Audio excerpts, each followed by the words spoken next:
Hello everyone, welcome back a new video. Railway group D भर्ती 2025 के ऊपर बात करने वाले हैं।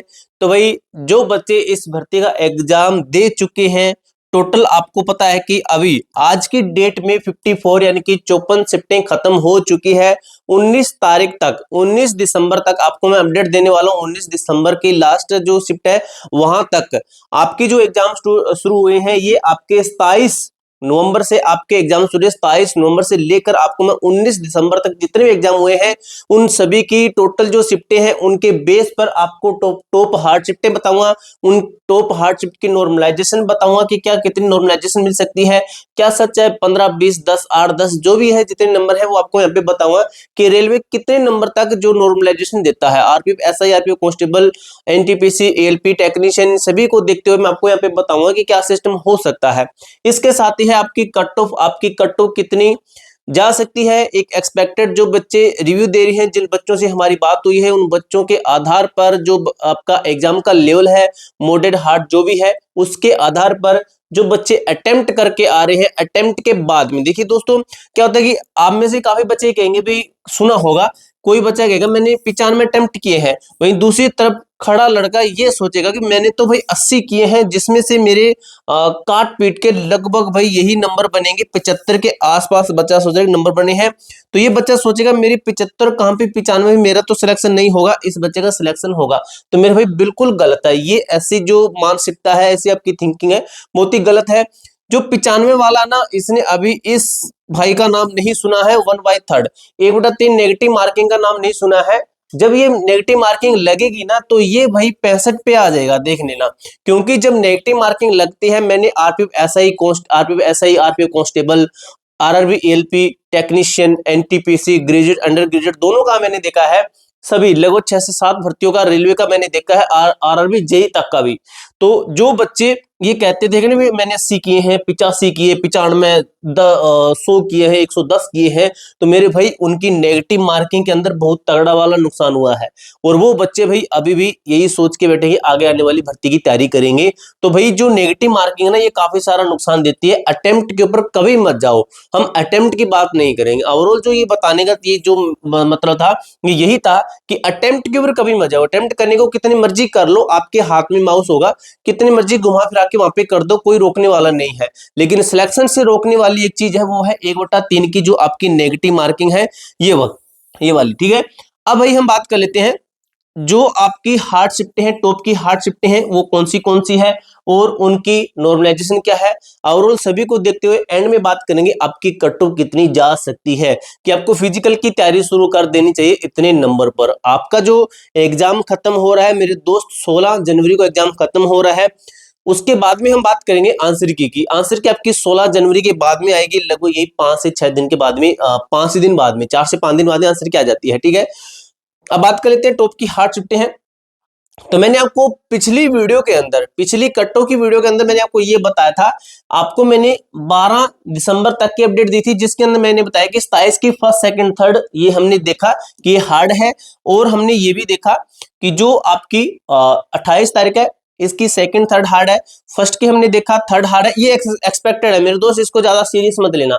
ये आपकी दिल की तसल्ली के लिए, काफी बच्चे कहते हैं सर हमें ये चीज बता दीजिए, आगे की शिफ्टों का बता दीजिए। काफी सारे बच्चे कमेंट कर रहे थे कि 12 13 13 14 15 16 17 18 19 की इन डेट का भी हमें बता दीजिए, क्या कुछ है, कितना कुछ है, ठीक है। तो उनके लिए मैं ये आपके रिव्यू के आधार पे लेके आया हूं। ये नहीं भी ऑफिशियल लेटर हमें मिल गया, ऑफिशियल लेटर नहीं मिला है, ठीक है। जो भी है स्पष्ट है, आपके सामने है, कोई वो लुकम छिपी नहीं है। सेकंड जो तारीख थी, सेकंड दिसंबर के अंदर आपका second and first shift hard मानी गई है, ठीक है। और जो आपकी थर्ड है, इसके अंदर भी सेकंड शिफ्ट हार्ड मानी गई है। फोर्थ के अंदर सेकंड 5 दिसंबर के अंदर थर्ड और फर्स्ट शिफ्ट हार्ड मानी गई है। 8 दिसंबर के अंदर फर्स्ट एंड थर्ड, 9 दिसंबर के अंदर सेकंड, 10 दिसंबर की आपकी थर्ड, 11 दिसंबर की फर्स्ट और 12 दिसंबर की सेकंड एंड थर्ड। उसके बाद में हम बात कर लेते हैं जो अभी का जो हमारा एग्जाम हुआ है 13 दिसंबर से लेकर 19 दिसंबर तक। 13 दिसंबर को आपकी जो शिफ्ट है, ये मेरे दोस्त सेकंड हमने देखा, 14 दिसंबर की हमने थर्ड देखा, ठीक है। उसके बाद 15 दिसंबर की हमने देखी कि फर्स्ट शिफ्ट हार्ड है। लगभग भाई देखने में ये आ रहा है कि थर्ड शिफ्ट ज्यादा हार्ड निकल रही है, ठीक है। 15 दिसंबर की आपकी ये हुई। 16 दिसंबर की आपकी सॉरी भाई, थोड़ी सी मिस्टेक हुई है भी। 15 दिसंबर की कौन सी है, 15 दिसंबर की फर्स्ट है और 16 दिसंबर की थर्ड है। उसके बाद में 17 दिसंबर की, 17 दिसंबर की सेकंड एंड फर्स्ट है, बिल्कुल सही है, कोई मिस्टेक नहीं है, सेकंड एंड फर्स्ट है। 18 दिसंबर की आपकी, 18 दिसंबर को एग्जाम नहीं हुआ भाई, ठीक है, 18 दिसंबर को तो एग्जाम ही नहीं हुआ है, 18 दिसंबर को एग्जाम नहीं था। उसके बाद में 18 नहीं है, 19 के अंदर, आज के डेट के अंदर आपकी फर्स्ट शिफ्ट हार्ड निकली है, जो कि हमने आपको बता दी है। अब बात करें ये जो शिफ्टें आपकी हार्ड है, इनके अगर नॉर्मलाइजेशन के ऊपर चले जाएं कि इन हार्ड शिफ्ट को सभी को नहीं है, ये सभी काउंट करोगे तो बहुत सारी हो जाएगी, ये आपकी 15 प्लस ही निकल जाएगी, ठीक है, लेकिन ये आपकी 10-12 प्लस निकल जाएगी, लेकिन इतनी ज्यादा शिफ्टों को एक जैसी नॉर्मलाइजेशन कभी नहीं मिलती है। टॉप की ये मान सकते हो, टॉप की 5 हार्ड शिफ्टें, इनमें से जो भी टॉप की 5 हार्ड शिफ्टें रहेगी ना, उनको नॉर्मलाइजेशन आप मान के चल सकते हो कि कितनी मिल सकती है, यही लगभग भाई आपकी मैक्सिमम अगर कहीं ना 8 नंबर तक, 8 नंबर तक की आपको नॉर्मलाइजेशन मिल सकती है, 8 नंबर तक की, ठीक है। अगर ज्यादा से ज्यादा कहें तो ज्यादा, अगर कोई ऐसा भी मिल जाएगी 9 प्लस चली जाए या फिर 10 के आसपास, लेकिन 8 के लगभग रहेगी। वैसे तो आपको अगर मैं बताऊं कि 6 से 7 प्लस ये मान के चल सकते हो, लेकिन ये आपका एवरेज रहेगा कि इसके आसपास, ठीक है। आसपास का मतलब ये नहीं कि 10 प्लस ही चल जाएगी, ज्यादा से ज्यादा 9 है, उसके बाद में सब 8 के लगभग ही रहेंगे, देख लेना।